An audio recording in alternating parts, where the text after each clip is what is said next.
Madge, it's so wonderful to see you again. How are you doing? Doing great, Erica. I'm so happy to be here and to talk to you today. Very excited.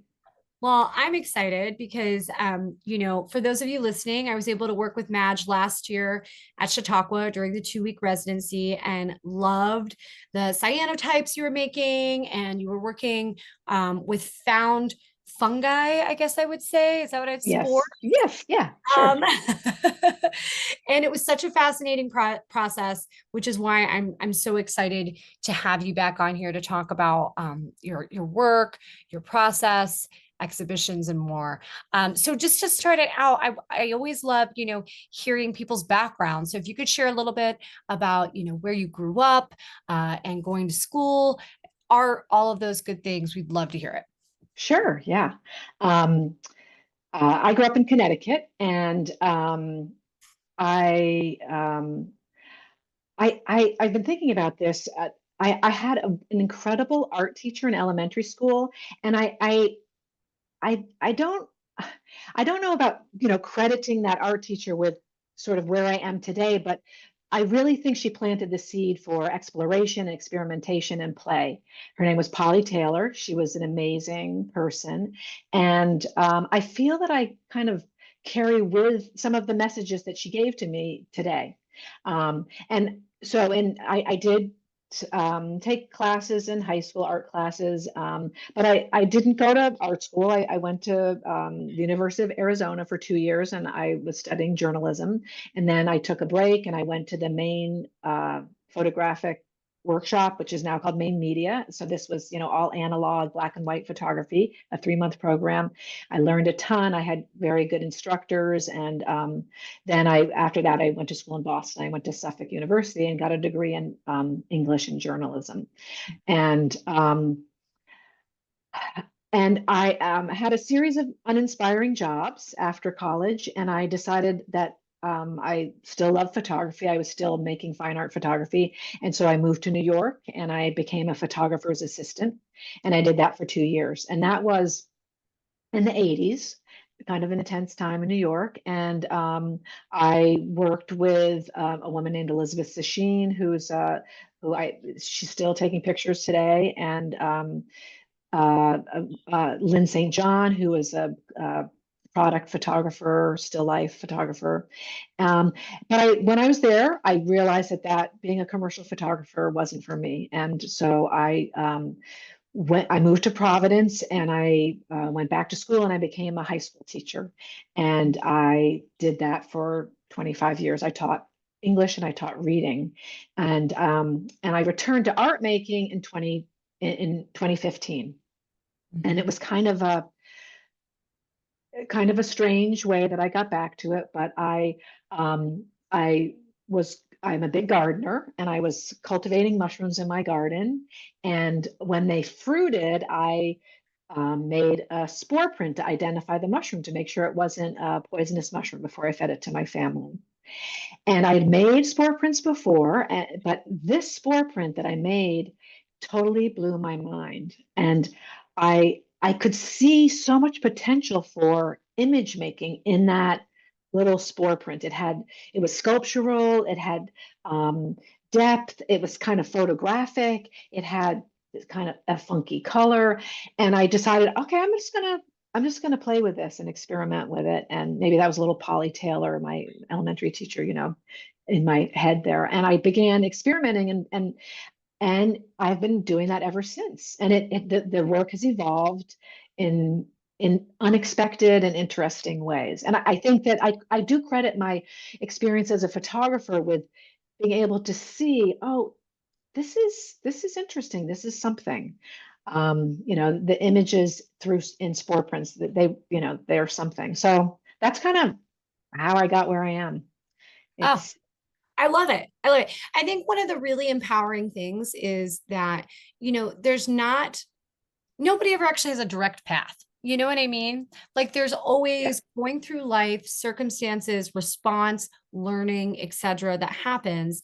And I love that how you got back into it was doing the spore print to see if it was edible or not. So for people that don't know this process or have never heard of a spore print, I had never seen one until I saw your work. Can you take us to, that first process? Like, is that something a lot of people who are growing mushrooms do? And then how does it function and work? Sure. Yes. Yes, people that forage for mushrooms, mycologists, anyone people that are interested in finding mushrooms, a lot of them do make spore prints. And the reason they make a spore print is because different species of mushrooms have different colored spores. And the spores are tiny, seed-like particles, very powdery particles inside the gills or pores of mushrooms that a mushroom will release when it's ready, and it sort of ejects them very quickly out of the pores or the gills, and with the hopes to spread their DNA. And those spores kind of might land on the ground, or they can be pulled up by air currents and pulled into rain clouds and move all around the earth.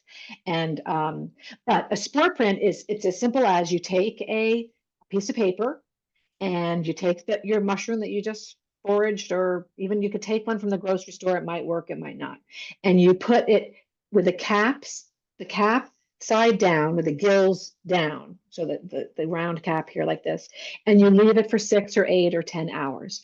And over the course of time, the mushroom, if it's ready, will release its spores onto the paper. They'll fall onto the paper. Usually people will put a bowl or a glass over the mushroom when they're doing it for identification purposes. And that's it. And so often it'll create like a ring with, where the stem is and then where the gills are. When I do it, I don't put glass over it. I want the spores to move around. But so inside the mushroom are millions and millions of tiny microscopic spores. When they fall in large amounts, then you can see the colors. You can see the actual powdery substance. Mm-hmm. Now, does this always have to be done on special paper, or do people just use regular paper and just have like a view of like, oh, this is a little bit orange, or this is a little bit like, I don't know, bluish or whatever it might be? Or do they always have to use special paper? And what kind of paper is that?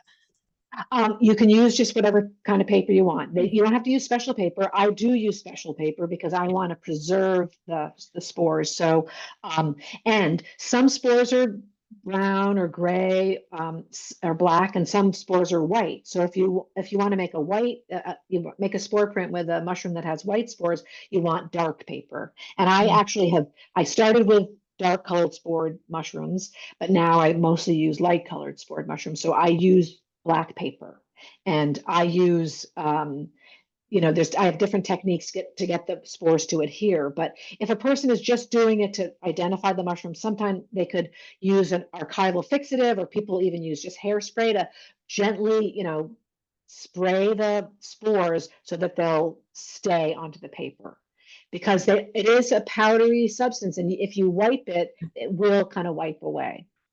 Oh, so incredibly interesting.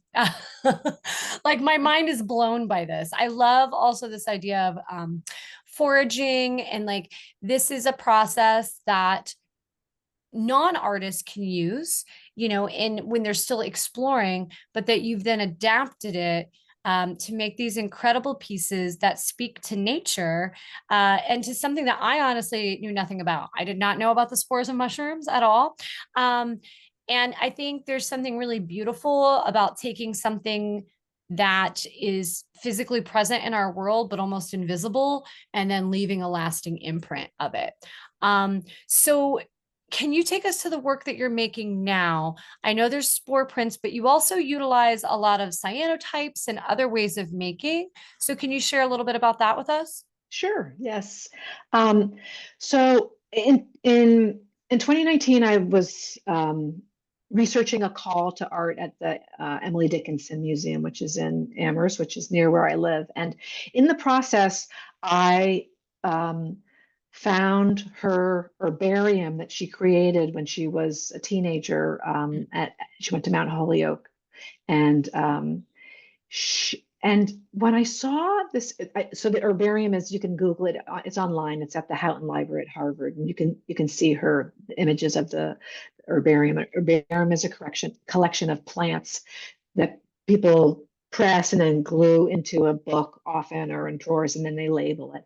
And I was really touched by her beautiful little handwriting and her careful attention to detail.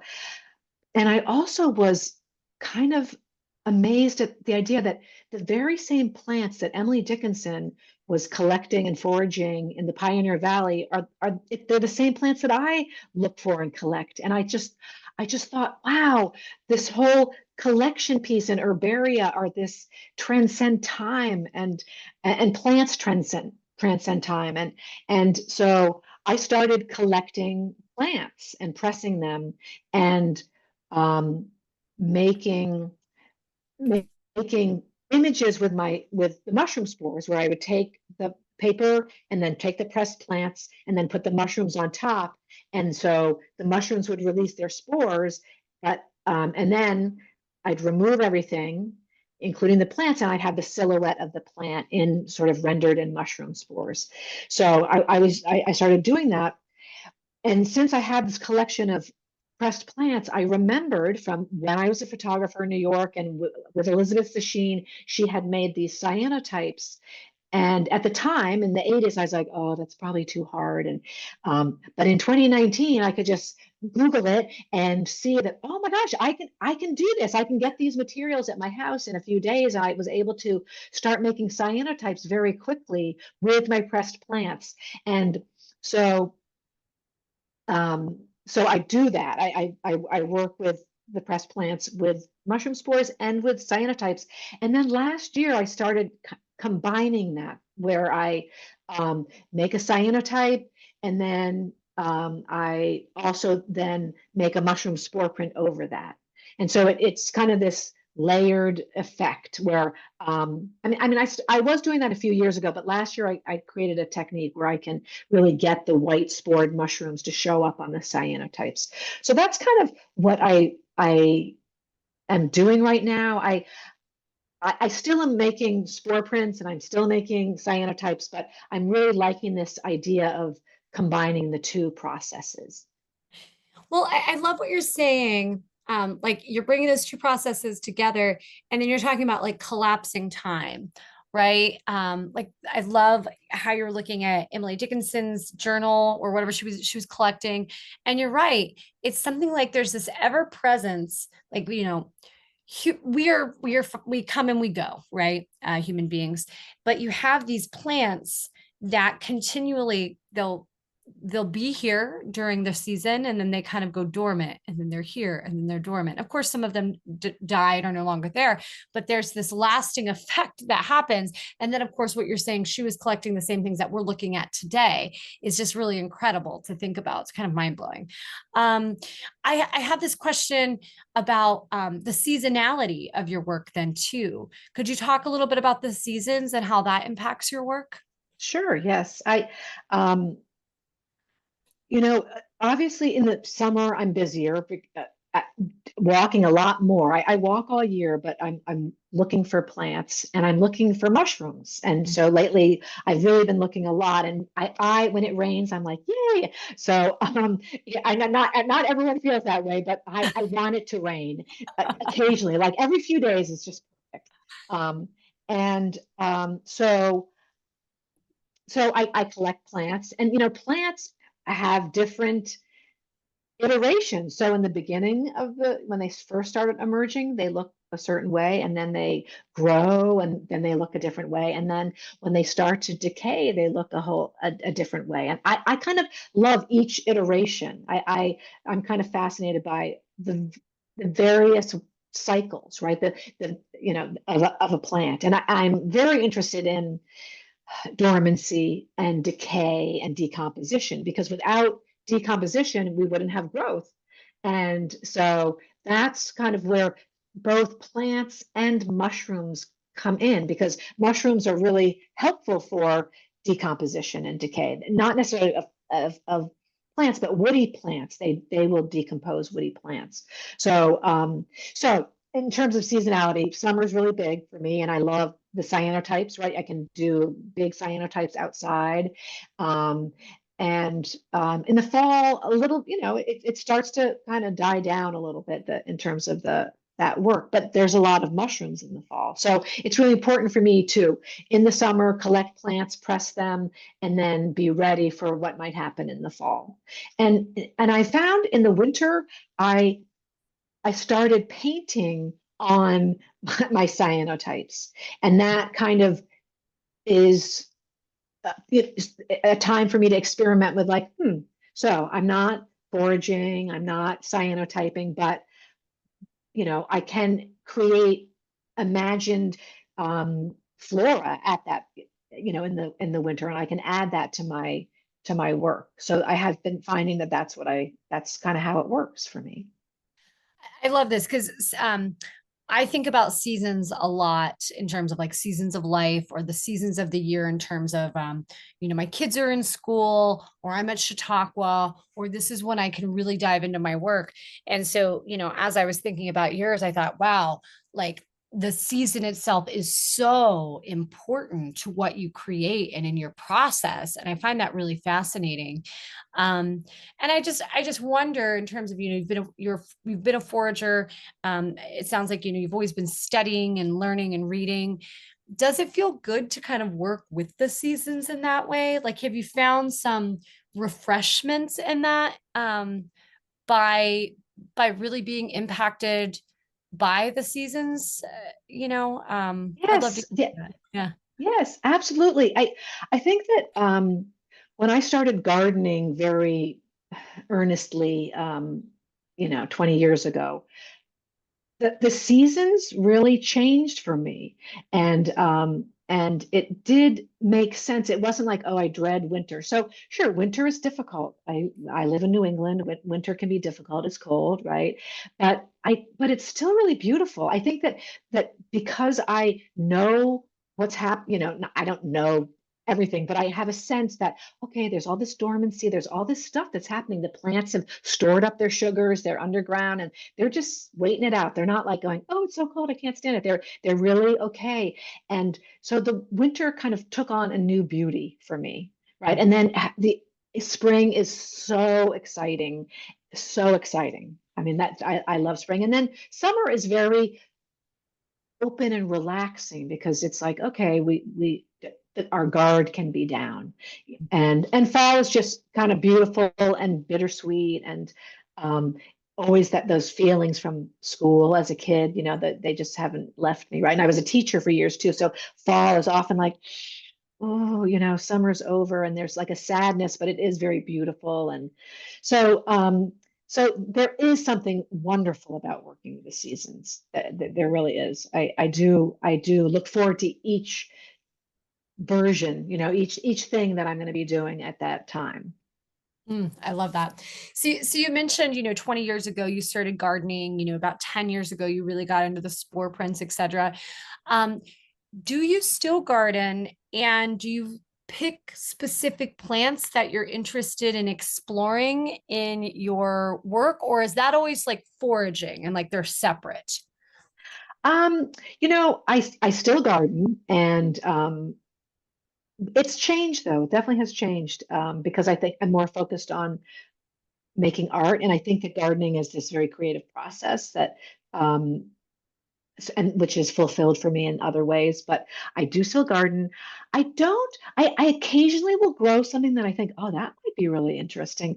But I mostly am looking for things that are just out there on the edges, or that just kind of pop up, because I love the way that they just are able to,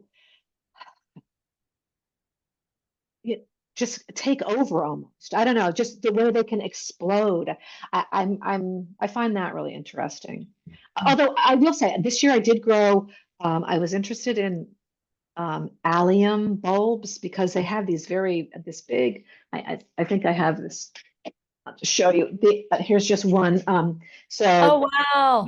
and so I grew these. They weren't a success in the garden, but I did press a bunch of them, and I'm looking forward to making work with them. So I guess, yes, I do sometimes think, oh, how would that be? But mostly I'm just looking around on the edges of Mhm. the.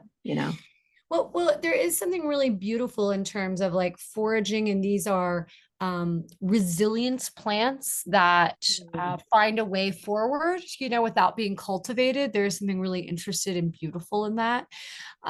Which leads me to my next question, which is, as you're moving through this process of making, um, are you thinking about like regionality, or have you thought about, like, I think I saw, you were here in Chautauqua, which was a different place in terms of, maybe what might be growing.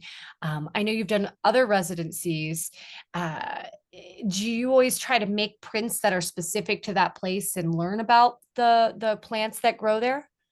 Yes, yes.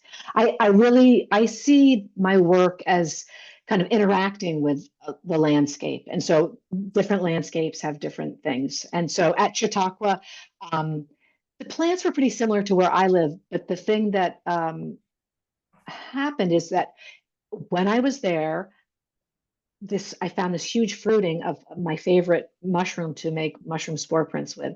It was it was incredible. It was just like one day, one of the other artists, Euro, said, "Matt, did you see those mushrooms?" And I was like, yeah, I had seen them, and then they just got like huge, and I was able to make a very large print, and it was really just perfect. It was just perfect that it arrived when it did, and it provided as it did.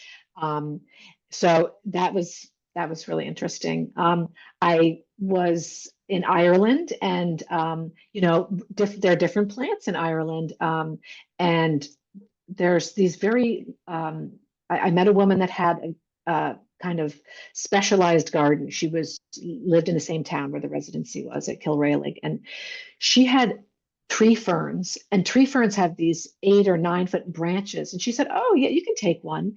And then there were also these like 12-foot toto grass that grow. So I got really huge paper, and I made these gigantic cyanotypes. But again, it was just really interacting with the special landscape of the Western Ireland.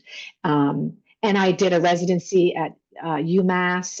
There's uh, the Kinney Center for Renaissance Studies, and it wasn't, I didn't live there, but I would go there and look at their library. They have a special book collection. And so there was an herbarium, and there was this very old herbal, Gerard's herbal. And so I was looking through that to see how in the Middle Ages, or the 1500s, what people thought about plants. And they had a kitchen garden. And so I went to the kitchen garden, and I took plants that were in the herbal, and I collected them, and I pressed them, and I made spore prints with them.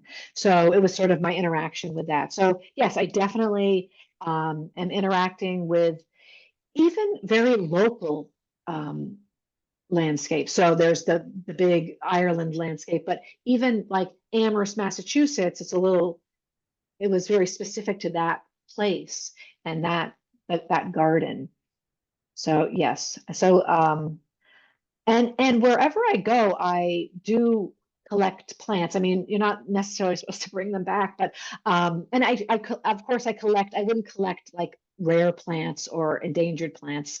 But I collect because I'm interested in more like the um, opportunistic plants that end up taking over. But I definitely collect responsibly. So wherever I go, I do try to collect something so that I Mm. can make an image with it, make images. Um, I love that. I love this idea of like regionality and responding and making a piece that couldn't be made somewhere else, which brings me to the question. I was thinking about the mushroom that you found here in Chautauqua and the idea of multiples. Like, can you use that mushroom multiple times? Is it once? So that's one part of the question. And then the second one is like when you're working with let's say I think it was called an alum bulb. I can't remember the specific Uh-huh. name. Um, Allium. allium. Do you do like multiples to get like the composition you want? Like, how does that look for you? I love those questions. So in terms of the mushrooms, I can use the mushroom maybe a few times, like in one print. I wouldn't usually use it in another print because it depends how much how many spores I can sort of eke out of it. So I really every spore print is unique, and I do photograph them and I do make prints, but that's different than the original spore print. Mhm. That's a totally different thing, and it has a slightly different quality, I would say, when you're looking at them. I'm actually looking at one right now that, because it's just a little more dimensional. You can see the buildup of the spores. Um, and in terms of the allium, yes, in terms of like making multiples, I will take that and I will sketch it, make a sketch and think, okay, how do I want to put this together? And then I'll try different things like small versions before I go to big. And, I'm doing right now, I have some little versions of the allium where, and I'm getting ready tomorrow. I'm hoping that it's sunny, and I think it's going to be sunny, to do a bigger one tomorrow. And I have a vision for it, but it never comes out exactly the way I think it's going to come out. But yes, I do. They're like sketches or studies. I definitely make studies of Okay. cyanotypes, not so much of spore prints because the spores are a little more precious isn't the right word, but it really depends on so many factors that are out of my control. Whereas a cyanotype, I have more control over the cyanotype. Mm. So you're talking about, with the cyanotypes and doing multiples and kind of like little sketches or studies. That made me wonder about the element of drawing in your work, and if you are doing these sketches or if it's the painting that you're doing on in the winter time. So if you could talk a little bit about that element. Sure. So I mean, since I feel slightly self-conscious that I didn't go to art school, right? And I've taken drawing classes, and I know that everyone can learn to draw, right? It's a practice. And that's sort of my takeaway of life is that you just have to work at everything that you want, right? So I do small sketches. In my little sketchbook, and I take notes and I write my ideas down. Um, but in terms of um, the painting that I'm doing is very it's almost like decorative. I'm just embellishing areas of the cyanotype make to create like another world almost. So I mean, I might paint in a bird and I actually love birds and I love to add birds, but a lot of times I'm just painting in very abstract flowers or floral elements. So my painting is, I think I would love to have been a painter, but that isn't what I am, and that isn't what I pursued. So okay, and another thing that I do is I really like pastels, and I took a class, and I make little pastel landscapes, and I love doing that. And so I don't do that usually with the cyanotypes because pastels are very messy, right? I don't usually add them to the cyanotype um, because I'm trying to go for a different quality. But so that's kind of where I am with the painting. It's I don't know, almost decorative. I like what you're saying about like this idea of decorative or embellishing to make I can't remember, another world, just like another world. So I love this idea and the idea of the birds as well, because they're kind of fleeting, and I always want to take a picture of a bird and it never looks anything like what I'm trying to capture. Or I like to paint reflections of birds, but I'm never able to like really get it because there's something about the motion that is really interesting. And I think there's a conversation between that and the spores in a way. Oh, You that's know, fascinating. Yeah. like Yeah, I never thought of that. that fleetingness, and also just the movement. That I don't know. I find it really interesting. I'm excited about that exploration in your work, which leads me to another question, which is I know you just had an exhibition at Danforth Museum. Could you tell us a little bit about that exhibition and the work that was in it, if there was like a theme or what you were really exploring in it? Sure. Yeah. So that was called Harvest, Foraged and Found. And those were all spore prints. Some of them were originals and some of them were uh, photographed in prints of that of spore prints. And that work is the herbarium work that was inspired by the Emily Dickinson work that I originally saw, and really is about the interconnectedness between plants and fungi and how they have this symbiotic relationship that is kind of invisible and that we can't see. And you had mentioned that before about things that we can't see, underground, the mycelial networks that are these webs that go underground, and plants and fungi sort of share information that way. And so all of those images are around that. They are images that portray various plants. I think they all were black paper with light colored spores. And so it's from the new herbarium series. And I think that it was the Danforth is a lovely museum in Framingham. Great people run it, and they try to show local artists. I mean, it's about an hour and a half. It's pretty close to Boston, and that show was all about people that used sort of foraged materials or plants or harvested materials. So it was a really fun show, and I felt like it was received really well. I loved that experience. I love that. I was at the Danforth Museum many, many years ago. And it was a fantastic space with great shows, I thought, so I was really excited to see that. So you have been making this great work, and you have this life experience of also being a teacher.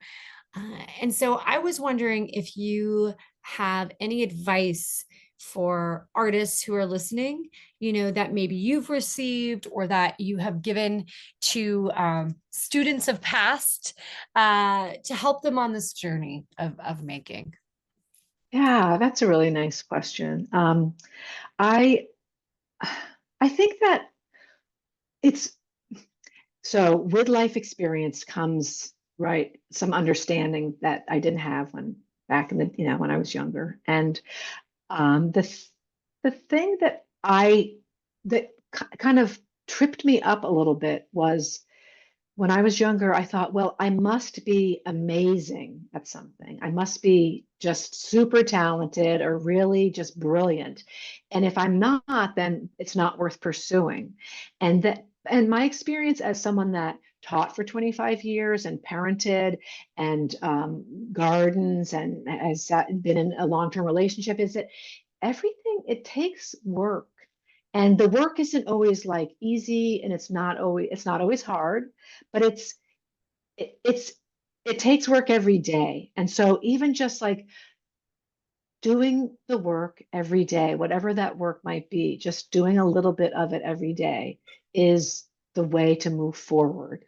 Mhm. Just plugging away. And with time and with the work, one gets better or develops a new understanding or better understanding. So there is something in just going to that job every day, doing that, going to the studio every day, just whatever that might be. It's just keep plugging away, even when it gets hard, and that we all have strengths and gifts that we can develop with time and with work. So I think that's my takeaway of being an older person. So I love that. I love that. I think there's so much truth to that. And I agree. I think so many times we get to see people at their pinnacle and we think, well, if I'm just not brilliant, like you said, then what's worth it? What's it worth? Should I do this? But we don't see the everyday showing up that they have done in order to be at the place that they are. And so I think that's really important. Um, so with that, I'm curious, like, what are you working on, or what's next for you, Madge? Um, I just am continuing to make some big cyanotypes and thinking about how I can incorporate spores in there. And then in the winter, maybe some painting. Um, and one thing I'm working on is I have written a book about the cyanotype process, and it is in the manuscript is written. It's in the editing process where I've seen the first pages. I'm very happy with the photography. The photographers, there are two photographers, they did amazing work. And so that is, so one thinks, oh, the manuscript's written, but okay, it's written, and now you have to look at it now and make changes, and I'll have to do that again in a couple months. So um, that is something that I'm working on, and I'm really looking forward to that when it comes out, being able to go out in the world and share that with people and share the process as part of. I'm envisioning workshops and demonstrations so people can learn about cyanotypes. It's very accessible for many people. You don't need a lot of specialized equipment or material or a darkroom or anything. And so that's something that I'm looking forward to. That's incredible. I love this. You're gonna release a book. It's incredible. It's just it's a I can't believe that it's happening. So Yeah. Oh, that it's so exciting. I cannot wait to read it and look at it and hold it and experiment with the processes that you're laying out. I mean, they're so interesting. Like I said, I had never heard of a spore print, personally, and so I was so excited to learn about that. It brought me even more into cyanotypes. I'm excited to be able to share that book when it comes out. So you'll have to let us know your website and your Instagram so we can follow along and see when when it is released. So can you share that with all of us where we can find you? sure. Yes. My website is madgeevers.com, MADGEEVERS.com. And my Instagram is _ spore play, SPOREPLAY. Yeah. And so Well, thank you. We will definitely, everybody, we will be sharing Madge's information over on Instagram and over on our website. So you'll be able to find it there and follow along, see the incredible work that Madge is making, and also see when the book is released. So again, Madge, thank you so much for taking the time out of your day to be here to have this conversation. Oh, Erica, it was a pleasure. I loved your questions and I love your enthusiasm and I love what you do for the arts. So thank you very much for that. Well, thank you. And I look forward to hearing more about the book when it comes out and sharing it. So again, thanks, Madge, and have a really Sure. great day. Thank you. Bye. Bye.